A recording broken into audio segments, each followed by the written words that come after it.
Okay mga guys, ang China daw balak angkinin yung na-discover ng Pilipinas sa Malampaya field. Ito yung natural gas na na bagong na-discover ng Pilipinas. So, ang balak ng China dito angkinin. What? Ano kayo? ano kami? Uto-uto. Grabe tong China na to, no? Grabe. Ito yung bago na describe ngayon, no, mga kababayan. Itong Malampaya Fund 2 sa malapit sa Palawan.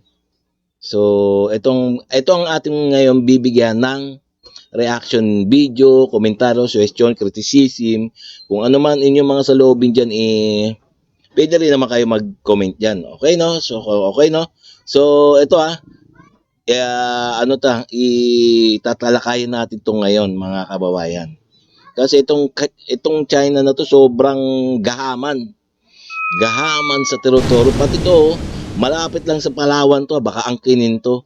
Itong mga mokong na 'to, no. Okay, no. So, kung bago pa lang sa aking channel, please like and subscribe na lang muna sa ating YouTube channel bago tayo mag-umpisa. And also, please paki-subscribe din kay kay Melbs Castle. So, sa kanyang video to nating bibigyan ng reaction. So, ito yung mainit na balita ngayon dahil ito, yayaman ang Pilipinas dito kasi may bago na na langis lapit sa Palawan. Okay, no? So, umpisa na natin. That for the first time in over a decade, a significant natural gas discovery has been made. Discovery also includes condensate, which is a high-value liquid fuel. Pinagmamalaki rin natin na Pilipino ang nanguna sa drilling na ito. Higit sa lahat, natapos nila ito na walang aksidente o environmental incident. Napakagandang balita nito. Oil and gas exploration sa West Philippine Sea sa may Palawan matagumpay. Nakadiskubre ang Energy Department ng natural gas at high-value oil o langis. Ito na nga ang first major discovery ng Pilipinas sa loob lang ng 10 taon. Good news nga ito. At ibinalita pa yan mismo ni Pangulong Marcos Jr. Bilyong-bilyong cubit ng gas ang inaasahang makukuha dito. Diba? Hindi na kailangan makapagkasosyo pa sa China. Kayang-kaya ng sarili natin yan. All Pilipino nga daw ang nakadiskubre ng natural gas. Ang problema nga lang ay pag inangkin ng China ang gas field. Pinost na rin kasi ng South China Morning Post, isang social media outlet na hawak ng China, ang magandang balitang ito. Baka sabihin ng China sa kanila yan Tara, pakinggan natin ang magandang balitang hatid sa atin ni PBBM. Magandang araw po. Okay, no, mga guys, no. Tingnan na naman may bagong na-discover na ang ating gobyerno, no, na pagkukunan ng natural gas. Ito yung susuporta sa buong Pilipinas, no, sa kuryente, sa mga planta ng kuryente sa Pilipinas. So, talagang may mangyayari sigurado sa Pilipinas. Siyempre, bababa ang kuryente. Bababa ang kuryente ng binabayaran natin sa mga buwan-buwan sa Meralco. Ayan ang magiging Kaso nga lang, ayun ang delikado talaga, mga kababayan. Alam nyo naman, uso dito sa Pilipinas, yung mga crocodile. Yun, grabe. Ayun ang nakakatakot talaga doon. Ewan ko. Teka, ba't ba napunta tayo sa mga crocodile? Ito, pag-usapan natin tong natural gas. Po sa ating lahat. I am pleased to inform everyone that for the first time in over a decade, a significant natural gas discovery has been made. The discovered reservoir called Malampaya East 1 or MAE-1 is located about 5 kilometers east of the existing Malampaya field. The MAE-1 is estimated to contain around 98 billion cubic feet of gas in place. Katumbas nito ang halos 14 na bilyong kilowatt-hour ng kuryente sa isang taon. Ibig sabihin, makakapag-supply ito ng kuryente sa mahigit 5.7 milyong kabahayan, 9,500 na gusali o halos 200,000 paaralan sa loob ng isang taon.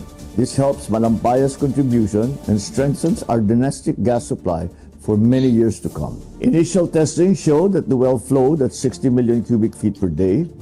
This indicates that the well has the potential to produce even more, confirming it is a high productivity resource comparable to the original Malampaya wells. Aside from the natural gas, the discovery also includes condensate, which is a high-value liquid fuel. This additional resource can help support the government's efforts for the stabilization of our power supply. Ipinagmamalaki rin natin na Pilipino ang nanguna sa drilling na ito.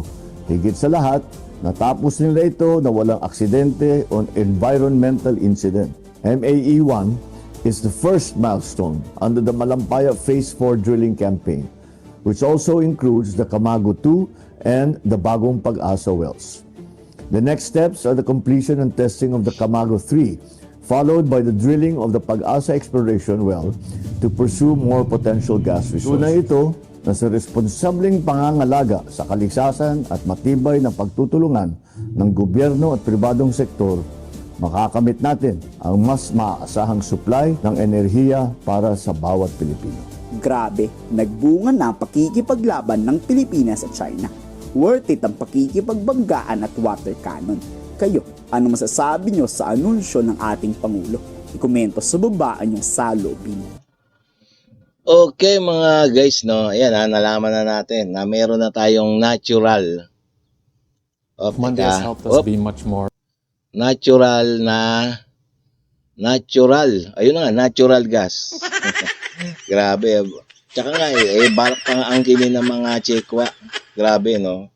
Sana nga wag kayong ganyan, wag kayong gahaman mga Chekwa. Amin yan eh. Ay, nako, sana nga, no? Magmura na. At saka, nako, nakaabang na naman talaga. Nakaabang na naman mga crocodile. Sana nga wag muna, no? Wag muna nilang pag-interesan. Kailangan mapunta sa sa taong bayan. Mapakinabangan ng taong bayan. Hindi yung mapakinabangan ng mga kanya-kanyang bulsa. Ay, teka. Ba't ba napupunta sa mga crocodile tong usapan natin? Ay, nako, talaga kasi nga uso talaga ngayon eh. Uso ngayon nga mga crocodile. May mga nakulong na nga, di ba? May big fish ang nakulong. Ayan na naman. Grabe. Ayun na nga. Itong si, may warrant of arrest na, nagkusa ng sumuko. Alam niyo na kung sino yun. Grabe, no? Okay, no? So, hanggang dito na lang tayo, mga guys, no?